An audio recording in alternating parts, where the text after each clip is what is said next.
오직 예수님밖에 없습니다. 오늘 이 시간에 우리 주 예수님의 은혜와 평강이 여러분에게 임하시기를 간절히 축복합니다. 오늘 요나서 4장 5절에서 11절 말씀을 통해서 박넝쿨을 통한 교훈, 이런 말씀으로 전해드립니다. 박넝쿨을 통한 교훈. 우리 지난 시간에 세 가지 선포라는 말씀으로 전해드렸어요. 요나의 세 가지 선포입니다. 어떤 말씀을 선포했느냐? 있는 그대로 선포했습니다. 명한 바를 선포하라 라고 했는데 요나는 하나님의 말씀 받은 그대로 선포를 했어요. 그래서 니느웨 성이 무너지리라 라는 선포와 함께 저들이 회개합니다. 니느웨 성이 무너지리라는 선포는 재림 말씀을 선포한 거예요. 예수님이 이제 오실 날이 멀지 않았다. 재림 말씀을 선포했습니다. 그리고 재앙을 내리지 아니하신다 선포했습니다. 예수님 이름을 믿고 회개하면 하나님이 용서하십니다. 이것을 선포했던 거죠. 그래서 요나가 지금 말씀은 선포했는데, 그런데 이 선포, 말씀 받은 대상이 어떤 사람이냐면 자기를 괴롭혔던 사람이에요. 우리나라를 지극히 괴롭혔던 사람. 그래서 선포는 마치고 저 동쪽에 가서 초막을 짓고 앉아 있습니다. 저들을 보고 있어. 저것들이 회개하나 안 하나, 하나님이 어떻게 때려버리나. 이렇게 초막을 짓고 보는데 이 햇빛이니까 너무 괴로워요. 그러니 하나님이 또 요나를 생각해서 편하게 만들어 주셨어요. 박넝쿨이 자라게 만들었어요. 이 박넝쿨로 인해서 요나가 너무 즐거워요. 기뻐요. 그렇게 해가지고 시원하게 이제 저것도 심판받는 것만 보자 하고 앉아있는데, 그런데 세상에 박넝쿨에 벌레가 먹기 시작해요. 그랬던 요나가 이제 기분 나빴어요. 기분 나빠서 하나님 앞에서 말씀합니다. 막 내가 죽기까지 할지라도 옳다고. 그래서 하나님이, 야, 네가 이 박넝쿨로 인해서 이렇게 기분 나쁘냐? 그랬더니 내가 죽을지라도 옳으니다 라고 말씀을 해요. 그래서 하나님이 이렇게 말씀하죠. 내가 수고도 않고 재배도 않고 이런 하룻밤에 났다가 하룻밤에 없어지는 박넝쿨로 인해서도 이렇게 아끼는데 하물며 좌우를 분별하지 못하는 저 12만 명이겠느냐? 이렇게 하면서 하나님이 이 박넝쿨에 대한 교훈을 말씀하고 있어요. 그래서 오늘 박넝쿨을 통한 교훈 첫째입니다. 첫째, 박넝쿨을 예비하셨습니다. 6절 보시면 박넝쿨을 예비하셨다. 하나님 여호와께서 박넝쿨을 예비하사 요나를 가리게 하셨으니 이는 그의 머리를 위하여 그늘이 지게 하며 그의 괴로움을 면하게 하려 하심이었더라. 요나가 박넝쿨로 말미암아 크게 기뻐하였더니, 자, 박넝쿨을 예비하였다라고 했는데 요나가 이제 지켜보다 보니까 해가 비쳐요. 너무 괴로워요. 이것은 고난을 의미합니다. 고통을 의미하죠. 해가 비치니까 너무 고난이 와요. 고통이 옵니다. 이 말씀은 하나님의 종들을 하나님의 마지막 때에 지키십니다. 하나님의 백성들을 지키십니다. 그래서 하나님이 우리들을 지키신다라는 사실을 믿고 있어야 됩니다. 이 땅에서 하나님이 마지막 때 더 큰 환란이 오고 지금 이제 2차 대확산이 온다라는 사실을 다 알고 있어요. 우리가 지금 한국에서 5단계로 지금 척척척 이렇게 준비해 둔 거는 이제 만일 더 크게 오면 이게 모든 게 제대로 작동되기 위해서 만들어 놓은 건데, 세계는 다 2차 대확산 됐습니다. 일본도 어제까지 연속 1000명 이상씩 나옵니다. 1300명대로 넘어가잖아요. 1일 확진자가 그렇게 됩니다. 그럼 한국이라고 오지 않겠냐고요? 반드시 옵니다. 그때를 대비해서 하나님이 어떻게 하시냐? 지키시겠다라는 거예요. 내가 너희들을 지키겠다. 하나님의 종들아, 하나님 앞에 살아가는 사람들아, 내가 너희를 지키겠다 이 말이죠. 코로나에서도 지킬 뿐만 아니라 더 나아가서 마지막 때 하나님이 전염병으로 칠 때 그때 내가 너희를 지키겠다라는 겁니다. 그래서 코로나를 통해서 우리가 더 예수님 앞에 의지하는 마음을 보여드려야 됩니다. 근데 여기에서 보니까 조심해야 할 것이 있어요. 박넝쿨을 하나님이 씌워주셨는데 박넝쿨로 인해 가지고 요나가 너무 기뻐해요. 그러면 우리가 무엇으로 인해서 기뻐하면 안 되냐 하면 박넝쿨이라는 환경 때문에 기뻐해서는 안 된다라는 거예요. 박넝쿨은 누가 주셨냐? 하나님이 주셨잖아요. 그래서 여호와로 인하여 기뻐하나니, 이런 고백이 돼야 됩니다. 하나님으로 인해서 기뻐한다. 그런 모습에 우리가 반대로 생각해 봐야 돼요. 하나님이 박넝쿨 주실 때는 좋았는데 만약에 박넝쿨 안 주면 그럼 기분 나쁘잖아요. 그러니까 이게 환경 때문에 사람들이 감사하고 환경 때문에 원망하고 이 모습에서 이제는 벗어나야 된다라는 거예요. 그래서 박넝쿨 때문에 기뻐하는 게 아닙니다. 하나님의 말씀을 순종할 수 있어서 기쁘고 예수님이 믿어져서 기쁘고, 정말 예수님이 믿어진다면 얼마나 좋겠어요. 한 부모에게 아들이 있는데 이 아들이 어느 날 이 부모가 사랑한다는 사실을 알면 얼마나 기쁘겠냐고요. 어제 내가 얼핏 이제 보고 있던 드라마가 있어요. 이 딸을 이 엄마가 버린 줄로 알았고 또한 이제 죽은 줄로 알았고, 그랬던 그 딸이 막 우리 엄마가 나를 버렸다고 생각하니까 이 마음에 그렇게 아파요. 그 다음에 죽었다고 생각하니까 그렇게 아파요. 그러던 어느 날 딸인 줄도 모르고 함께 딸이 저 묘비에 갔단 말이에요. 장례식장 그 어디에요? 보관소에 갔잖아요. 가서 이제 보입니다. 그 딸 앞에서 눈물을 흘려요. 사실은 내가 버린 것도 아니고 누군가가 훔쳐갔다. 그 한마디에 딸의 마음이 이 엄마에 대한 나를 버렸다, 내가 죽은 줄로 알았다, 세상에 없는 줄로 알았다, 이 마음이 다 사라지는 거예요. 우리 엄마가 나를 버린 게 아니었었구나, 지금까지 나로 인해서 이렇게 울고 있구나, 기쁨도 없었구나, 이걸 아는 순간 딸의 모든 아픔이 다 사라졌어요. 환경이 이제는 초월이 되는 거죠. 우리 예수님이 우리를 그토록 사랑했다는 사실을 안다면 정말 환경 때문에 문제겠냐고요. 지나온 세월이 문제겠냐고요. 그래서 예수님이 우리를 사랑하셔서 오늘 우리도 예수님을 사랑하는 마음을 가졌을 때 그분이 우리를 보호하시는 거예요.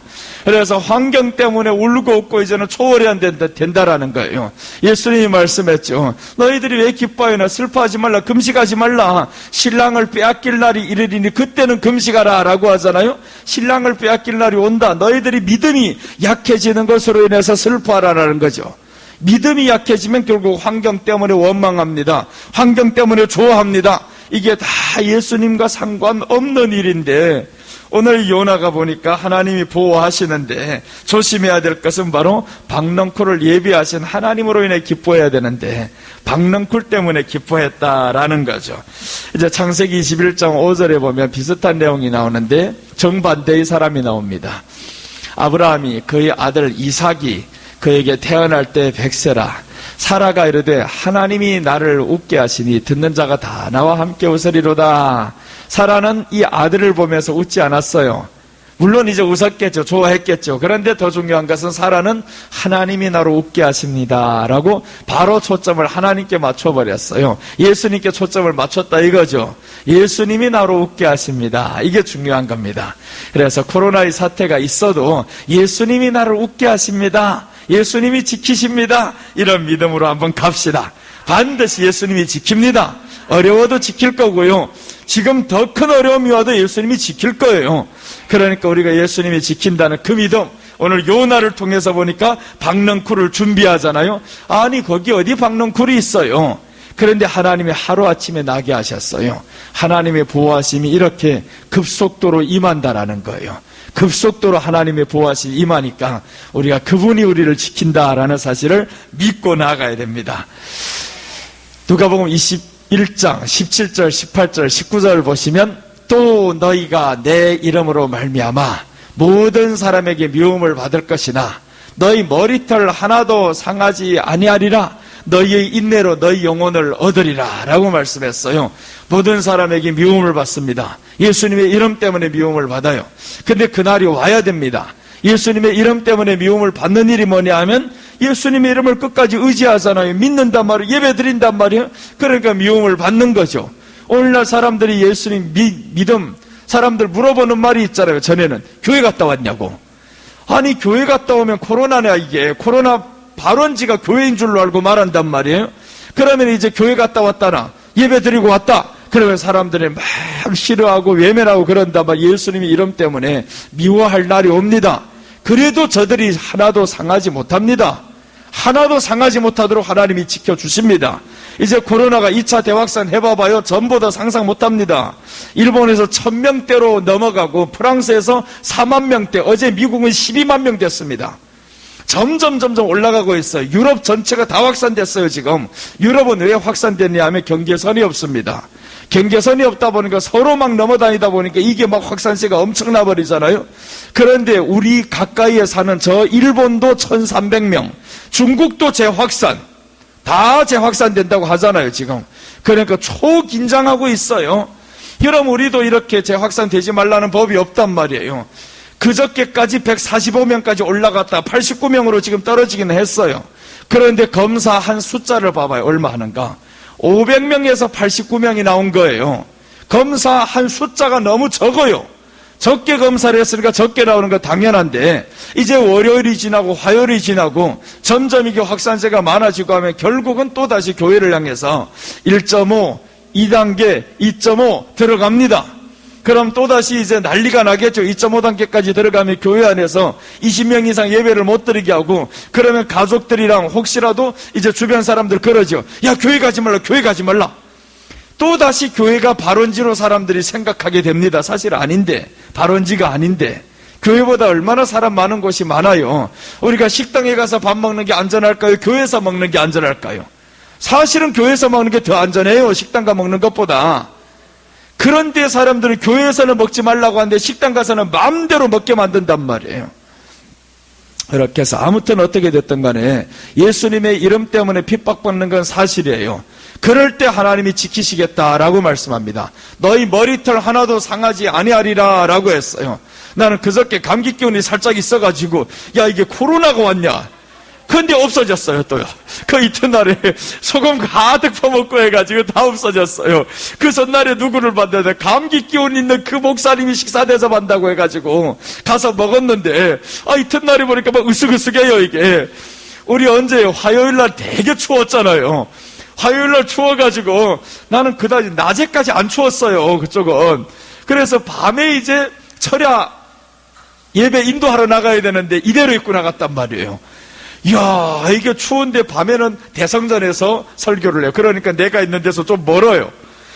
이게 들어갈 수는 없고 막 추워서 벌벌 떨리는데 나오다가 찬송 인도하는 목사님 또 만나가지고 이 목사님하고 한참 나는 떨려서 죽겠는데 자꾸 말을 시켜서, 그래서 그날은 너무 으쓱으쓱했어요. 야, 이게 큰일 났다. 이게 감기 기운이 온다. 이튿날이고 어떻게 했는데 자고 깨어났더니 아무 문제 없었어요.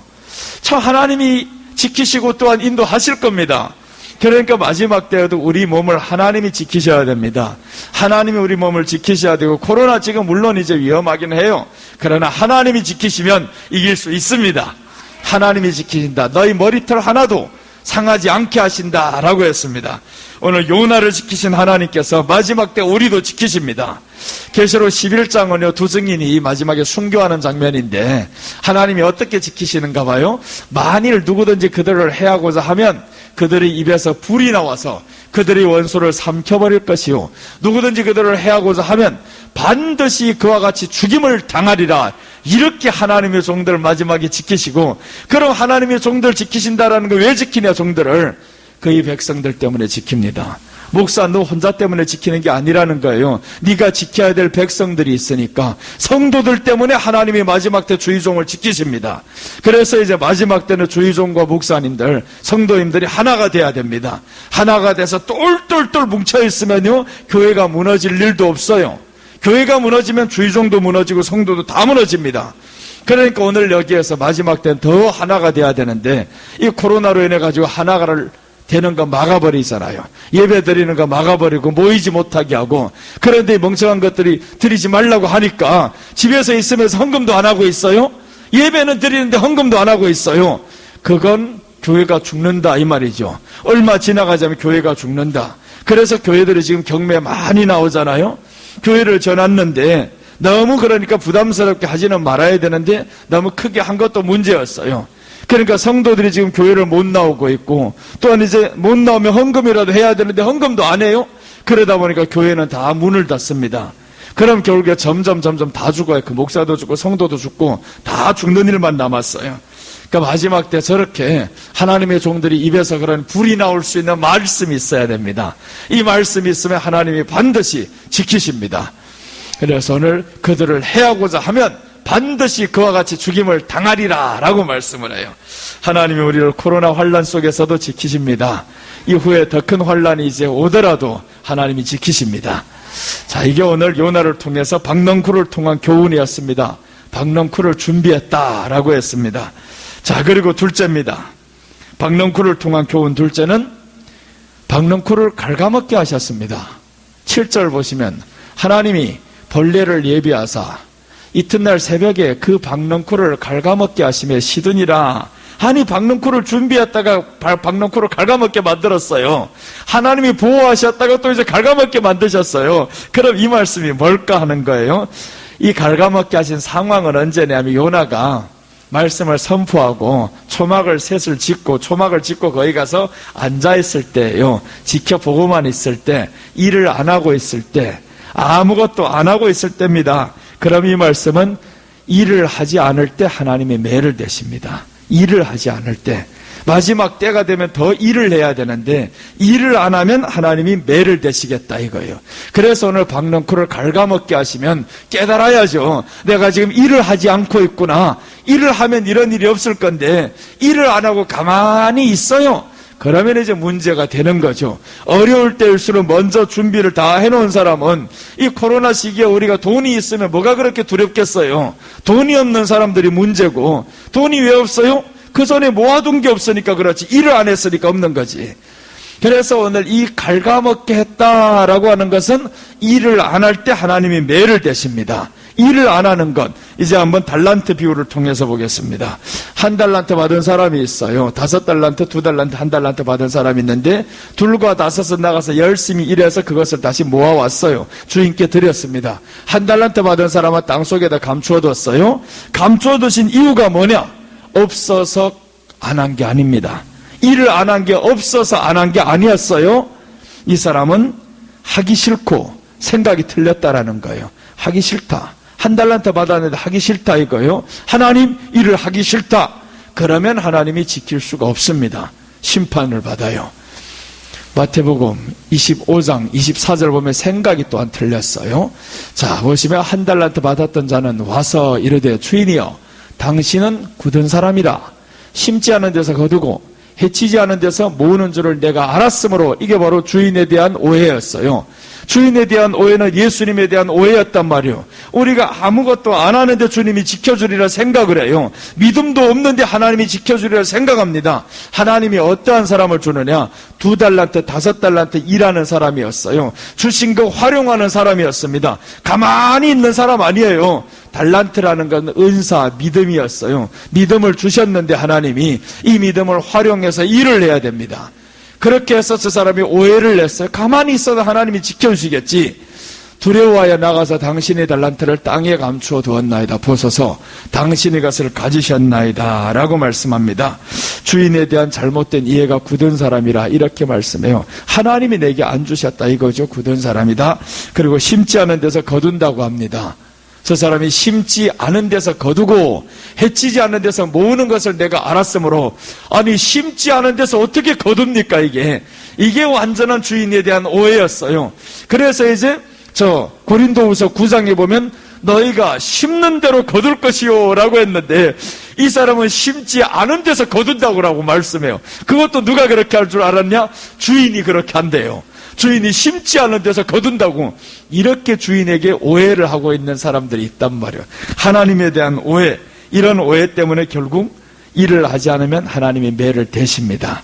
그렇게 해서 있던 이 위에 덮여있던 이 모든 것을 다 갉아먹게 만들었어요. 하나님이 보호하시면 더 일을 하라고 보호하시는 것이고요. 돈을 주시면 하나님이 더 쓰라고 하나님이 우리에게 주시는 겁니다. 더 주의 백성들 위해서 쓰라고, 교회를 위해서 쓰라고 주는 건데, 이 사람들이 돈을 받고 나면 그때부터는 하나님을 멀어져요. 점점 멀어져요.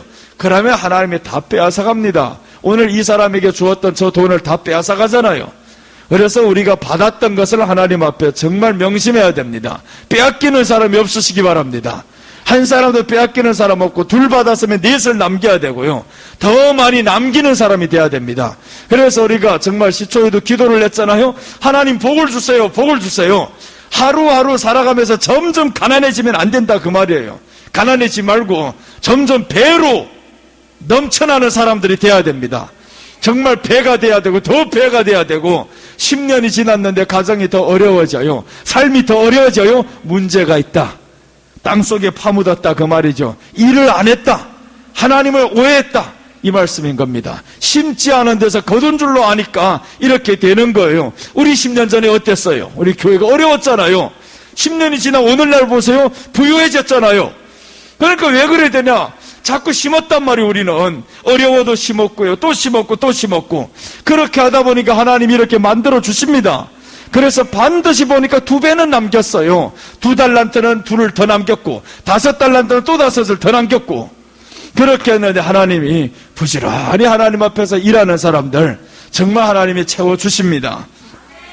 사사기 18장 9절 보시면 이르되 일어나 그들을 치러 올라가사 우리가 그 땅을 본 중 매우 좋더라. 너희는 가만히 있느냐? 나아가서 그 땅 얻기를 게을리하지 말라. 하나님이 그 땅을 주셨다라는 거예요. 그 땅을 줬는데 니들 가만히 있냐? 이러자고. 가만히 있냐? 하나님이 줬는데 왜 가만히 있어요? 하나님 우리에게 돈을 줬는데 왜 가만히 있냐 이거죠. 지금 저 땅을 줬는데 매우 좋다, 매우 좋더라, 돈이 매우 좋다 이거죠. 땅이 돈이 아닙니까? 땅이 지금 돈인데 아주 좋다. 그런데 가만히 있느냐라고 합니다. 그 땅 얻기를 게을리하지 말라. 그 땅 얻기를 게을리하지 말라고 했어요. 그래서 일을 해야 된다 그 말이에요. 일을 해야 하나님이 이제 더 지켜주시고, 더욱이 그 일도 육신의 일도 있지만 하나님의 일에 게을리하지 말라는 거죠. 하나님의 일에 게을리하지 말고. 그래서 오늘 가만히 있지 말라라는 거였어요. 예레미야 48장 10절 보시면 여호와의 일을 게을리하는 자는 저주를 받을. 야, 이게 얼마나 무서워요. 여호와의 일을 게을리하는 자는 저주를 받을 것이요 자기 칼을 금하여 피를 흘리지 아니하는 자도 저주를 받을 것이로다. 하나님의 일에 게을리하지만 않으면 저주는 받지 않는구나, 이걸 이제 알면 되죠. 하나님 일에 게을러지면 저주를 받는다라고 했어요. 우리는 저주받는 사람이 되지 맙시다. 저주받는 사람이 되면 안 됩니다. 열처녀, 이제 보면 미련한 처녀 나오고, 이 미련한 처녀들은 등이 꺼져가고 있어요. 등이 왜 꺼져가냐? 뻔하죠. 기름이 없어지니까 등이 꺼져간단 말이에요. 그러면 빨리 채워넣어야 되는데 기름이 없어지다 말던 준비를 안 해요. 기름 없을 동안 정말 준비를 하고 다 떨어지기 전에 준비를 해둬야 되는데 준비를 안 하다가 마지막에 신랑이 온다 할 때 그제서야 준비하려고 찾으려고 늦었잖아요. 늦었어요. 그래서 우리가 지금 기회가 있을 때 하나님 앞에 일을 하고 준비를 해둬야 됩니다. 일을 하다 보면 게을러지지를 않아요. 일을 하다 보면 절대 게을러질 수가 없습니다. 목사도 설교를 자꾸 하다 봐야만이 이게 게을러질 수가 없어요. 근데 설교를 안 하고 가만히 있으면요, 있는 거 다 쓰기를 원해요. 있는 거 다 써버리면 그 다음에 어떡할 건데요? 근데 자꾸 설교는 이어지지. 그러다 보니까 또 준비를 하는 거예요. 또 다시 해야 되고 또 다시 해야 되고. 그러니까 게으름 피울 시간이 없어요. 나는 주일날 설교만 하라고 하면요, 진짜 이건 너무 쉬워요. 얼마나 쉬운데. 근데 주일날이 아니고 또 다른 데도 있잖아요. 이전에 저 감림산 설교를 너무 많이 해가지고 우리 교회에서 했던 거 다 써먹었어요. 다 했어요. 거기 가서 이제 다시 부른다 하면 새로운 거 이제 해야 돼요. 얼마나 많이 했어요. 금년만 해도 벌써 20번을 갔다 왔으면, 한 번이면 14번 설교, 20번이면 280번이에요. 280번. 남들은 52주간에 하는 설교를 1년 내내 해봐야 주일날 설교 52번 하는데, 나는 남들이 하는 5년 설교를 1년 안에 다 해버렸어요. 아니, 1년도 아니지 지금. 20주간 안에 1년 안에 다 하고, 그것뿐입니까? 또 지난해도 12번, 1년에 12번씩 갔어요. 그전에는 8번. 이렇게 하고 시작하면 벌써 이제 얼마인지 몰라요. 그 많은 설교들 다 하다 보니까 이제는 바닥이다 버려요. 바닥이나. 그러면 어떻게든 준비를 해야지. 그래서 지금 다시 준비를 하다 보니까 내가 되는 거예요. 또 준비를 하다 보니까 새로운 게 또 나오고 새로운 게 또 나오고. 그러니까 우리 교회에서 했던 설교를 저희가 사면은 시간이 모자라요. 왜 그러냐면 우리는 여기서 40분 설교잖아요. 많아봐요 50분 1시간인데 거기는 1시간 반이에요. 그럼 이 설교를 가지고 1시간 반을 해야 되는 거예요. 지금 무슨 내용으로 채울 거예요? 그러다 보니까 준비를 하는 거예요. 또 가서 그다음에 했던 거 이걸 또 다시 보면서 또 다시 준비하면서 어떤 성경 구절을 더 넣어야 될까? 그러니 성경 자꾸 봐야 되고 외워야 되죠. 외운 것들이 많아지면 그때는요, 하다가 보면 툭툭 튕겨 나온단 말이에요. 근데 외운 게 없으니까 안 되더라고요. 외운 게 자꾸 잊혀져 가니까 그러면 안 돼요. 그래서 이제 지난 주간부터 막 빡세게 한 2주 됐어요. 2주부터 막 이렇게 글 자꾸 베끼다 보니까 외울 거 또다시 쓰고 하다 보니까 이게 손목이 아파졌어요. 이게 너무 글을 써가지고 손목이 아파서 지금. 그래서 한 주간을 쉬었더니 손목은 괜찮아지는데, 그만큼 하나님의 말씀에 우리가 일을 하고 하다 보니까 또다시 하나님이 열려주셔요. 그러니까 지난 주간에, 지난달에 갔다 오면서 한계를 느꼈어요. 1시간 반 설교가 어렵구나. 어쩌다 마지막 시간에 1시간을 하고 마쳤어요. 30분 남았단 말이에요. 30분 남았는데 전에 했던 것을 다시 한번 쭉 훑어가고, 그래서 채우면서 이게 한계가 왔나? 이 생각을 하면서 놀랐어요. 그래서 이번 주간에는 가면서 좀 부담이 됐단 말이에요. 근데 보니까 한계가 아니었어요. 네가 준비를 안 한다. 교회에서 했던 것만 가서 하다 보니까 이게 안 되는 게, 우리 교회는 40분, 50분 설교인데 저기는 2배의 시간이에요. 그러니까 얼마나 많은 걸 준비를 해야 됩니까? 전에는 준비 안 해도 됐어요. 쌓아둔 게 많으니까. 근데 한 곳만 가서 계속 하니까 쌓아둔 거 다 이제는 토했단 말이에요. 다 있던 사람도 오던 사람만 와요. 나는 오던 사람만 자꾸 오니까 이거 새로운 것만 해야 되는데, 다른 목사님들 그렇지 않아요. 옮겨 다니니까. 그럼 준비할 필요도 없고 옮겨 다니면서 여기가 저거 하고 저희가 이거 하고 하면 되는데, 나는 그러지를 못해요. 한 곳에만 계속 가다 보니까, 그래서 하나님 앞에 준비를 해야 되는구나. 그래서 준비를 하기 시작하니까 이번에 아주 아름답게 마쳤어요. 목사님들도 은혜 받는 이런 아름다운 시간이 되었단 말이에요. 그만큼 하나님 앞에서 일을 해야 되는 거예요. 일을 안 하면 하나님이 빼앗아갑니다.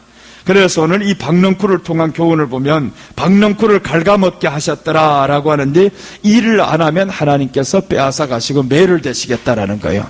고난이 옵니다. 가난이 옵니다. 일을 해야 되는 거예요. 코로나 시대도 우리가 일을 하고 있잖아요. 왜 하냐?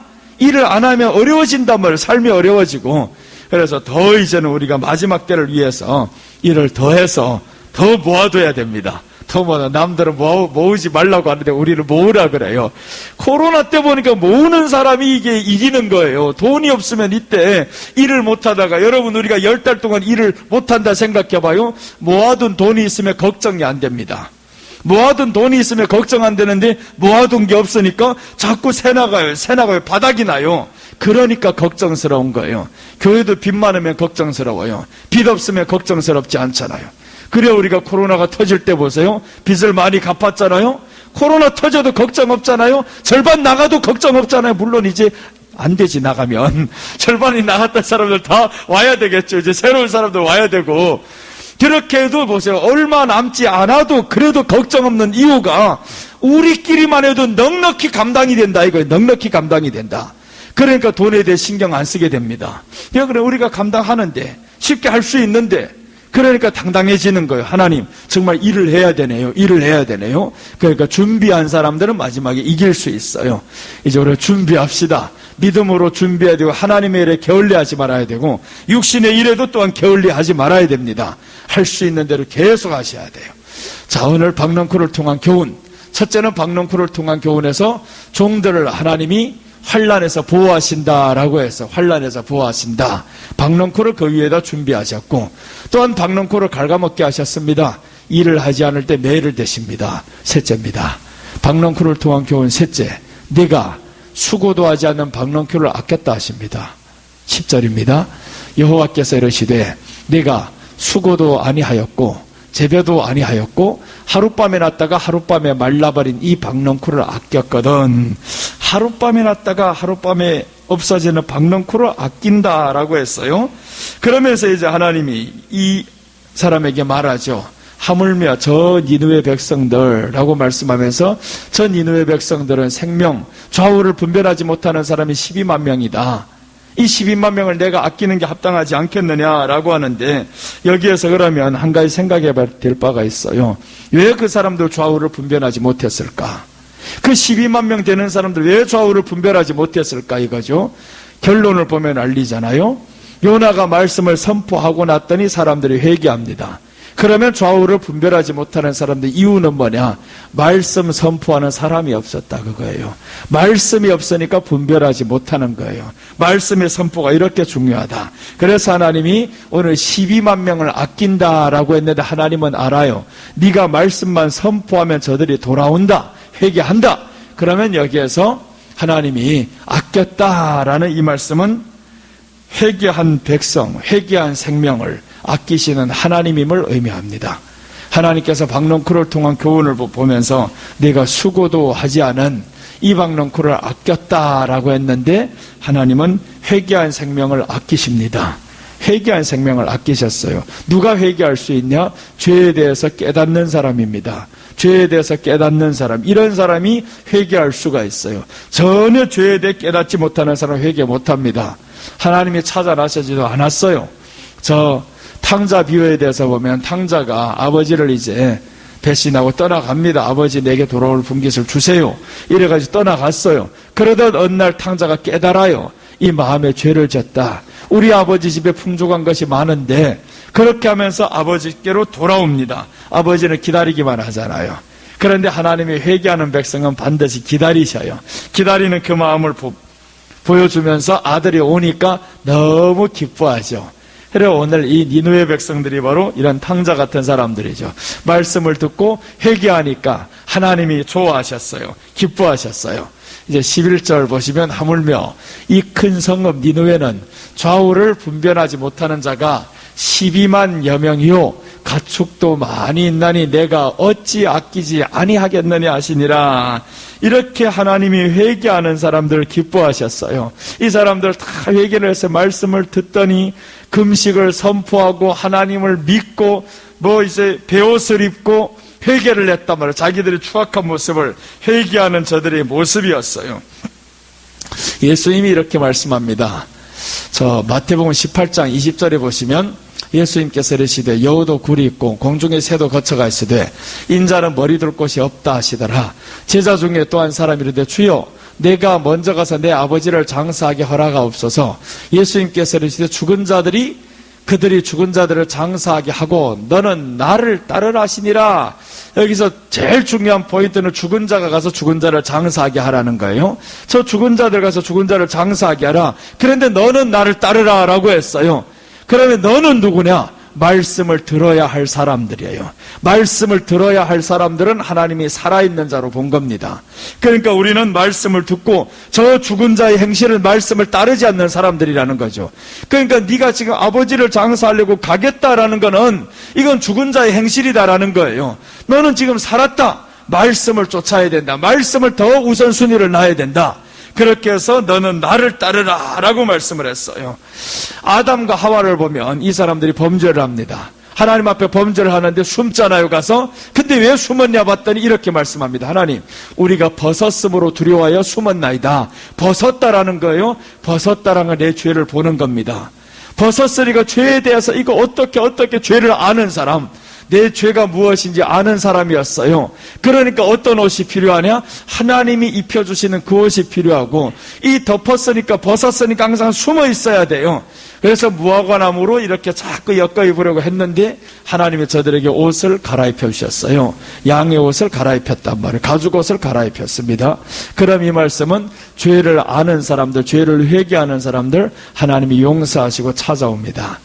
아담이 만약에 뻔뻔스럽게 하나님 앞에 나섰으면 오히려 더 버렸을 거예요. 그런데 아담이 자기가 벗은 줄로 알고 숨어 있었어요. 숨어 있어서 하나님이 찾는데 아담아 내가 어디 있느냐 물어보니까 내가 벗었으므로 두려워하여 숨었나이다. 이게 회개인 거예요. 자기 죄를 알았다 이 말이에요. 이 죄를 알고 회개했더니 하나님이 새 옷을 입혀주셨어요. 그래서 하나님이 회개한 생명을 아끼십니다. 회개한 생명을 아끼시는 하나님, 그 죄가 얼마나 클지라도 하나님이 아담에게는 그것을 먹으면 정령 죽는다고 했어요.